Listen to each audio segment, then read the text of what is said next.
Gita hinendriyartheshu na karmasvasajjate sarvasankalpa sannyasi yogarudhastadochyate. This is Bhagavad Gita, chapter 6, verse 4. Here Krishna is telling that who is situated on the Arudha stage, Yoga Rudhastadochyate, who is situated in the state of being accomplished in yoga. So, in the previous verse, Krishna talked about two stages: the initial stage of yoga called Aruruksha, and the advanced stage called as Arudha.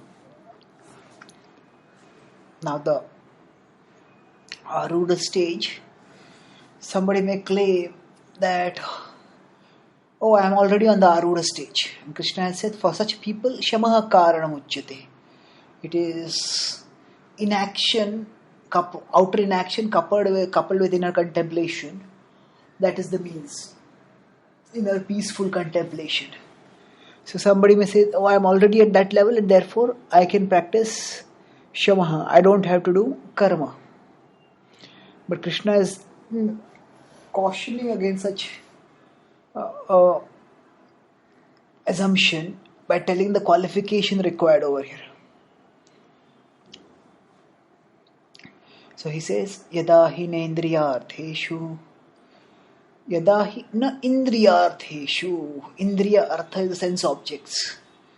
So one who does not crave for the sense objects, na karmasvanu sajjate. So for getting the sense objects, one does not engage in karma, that is fruitive work. Sarvasankalpa sannyasi, sarvasankalpa sannyasi, one who has renounced all sankalpa, all desire to enjoy. Such a person is yogarudha. Now, again we will see that we have to look at the contextual meaning of words to make sense over here. Krishna has said in the previous verse, for the Aruruksha, karma is the means for progressing. But now in this verse, he says that one who does not engage in karma, na karmasvanu sajjate, that person can go beyond the Aruruksha stage and come to the Arudha stage. So here, when Krishna is using the word karma, it is not in the same sense as it is used in the previous verse. In the 6.3, karma simply meant action, and if you look at the context, it means detached action. It means karma as a part of karma yoga. Whereas here, karma refers to karma as in kamya karma which is done for get fulfilling desire. Yada hi nendriyartheshu na karmasvanu sajjate. So one who doesn't work for getting indriyartheshu, for getting the sense objects. That means one who is fully situated in detached work, and not only situated, one who does not only that person not engaging in attached work, but also there is internal renunciation, sarvasankalpa sannyasi.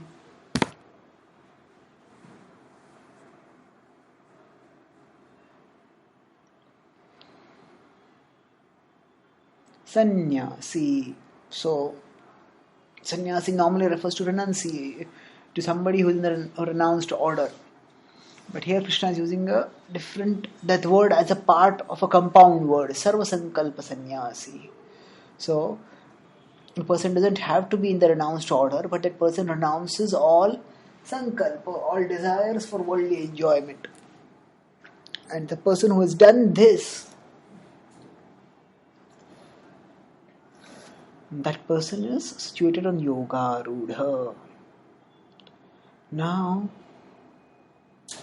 is this verse talking about perfection on the path of yoga? Because we may wonder if somebody having no attachment to the sense objects, na indriyartheshu, somebody is not engaging in fruitive activities, na karmasnu sajjate, somebody has renounced all desires, sankalpa sannyasi, then what more is to be attained? No, actually,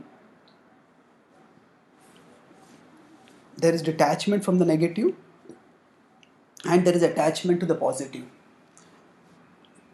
So, there are detachment from the material and there is attachment to the spiritual. So, when one is free from, at least from the gross attachment to material things at a gross level, then one can turn inwards. So, Sarva Sankalpa Sannyasi more specifically means not just one is free from desires, but Sankalpa is more specifically, although Sankalpa can be translated as desires, but Sankalpa specifically means the intention to fulfill desires. Krishna has earlier used the word Kama Sankalpa Varjitaha. So, Kama Sankalpa Varjitaha means Sankalpa, there is Sankalpa and Vikalpa. There is a decision and then there is the retraction of the decision. We decide something and then we feel, no, this is not what I should do. So, retraction of the decision. So, the mind goes through these phases of wanting to enjoy sense gratification and wanting to give up sense gratification. But here, Krishna is talking about Sarva Sankalpa Sannyasi, one who has renounced work. Yogarudhas tadochyate. Such a person is yogarudha, is situated at the advanced stage of yoga. So here he is talking about that the person has at least got the intelligence by which to know that sensual desires lead to bondage and therefore I shouldn't engage in them. I shouldn't entangle myself in them. And once we understand this, then we can move forward and try to get rid of the desires internally also. So, Sarva Sankalpa Sannyasi Yoga Arudhastadochyate.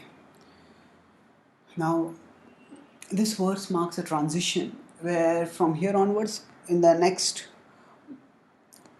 3 to 4 verses, Krishna will focus on the mind and Krishna will talk about the inner purification that is required for one to advance on the path of yoga towards the stage where one can accept shamaha and then progress further. So generally, the yogis, those who are practicing Ashtanga yoga, there are 8 stages in the process of yoga: yam, niyam, asan, pranayam. So these can be done when a person is engaging in the world also.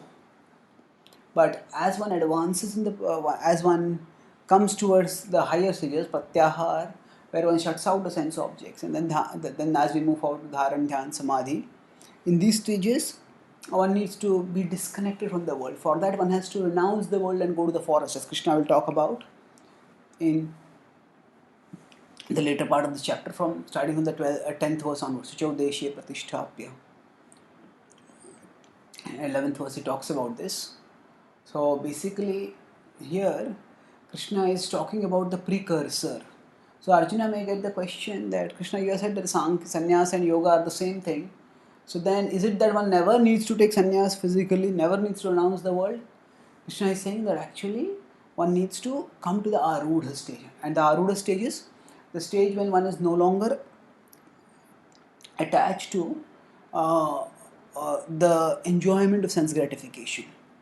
If one still has strong desires for engaging in sense gratification, or one has desires for engaging in sense gratification, and one has the inclination to fulfill those desires, then certainly that leads to complication and entanglement. And actually, for a renunciate to engage in sense gratification is quite karmically entangling. It's atrocious. One must renounce the world, should not engage. So Krishna is here by talking about renunciation, by placing renunciation on such a high pedestal, is ensuring that people don't misuse the renounced order as an escape way from the complexities of worldly duties. And he's going to tell Arjuna, you should also work, but there is a sadhana in which one can renounce the world and move forward in life. But what is that sadhana involving? That we will be talking. That he talks here in this chapter later on. But at this stage, Krishna is telling that the Arudha stage is not something which we can just assume simplistically. Oh, I am at the Yogarudha stage. No, we have to work, and you have to come to this level of being free from the intention to enjoy, from the intention to enjoy sense gratification, from working for striving for sense gratification, and for engaging in sense gratification. Thank you.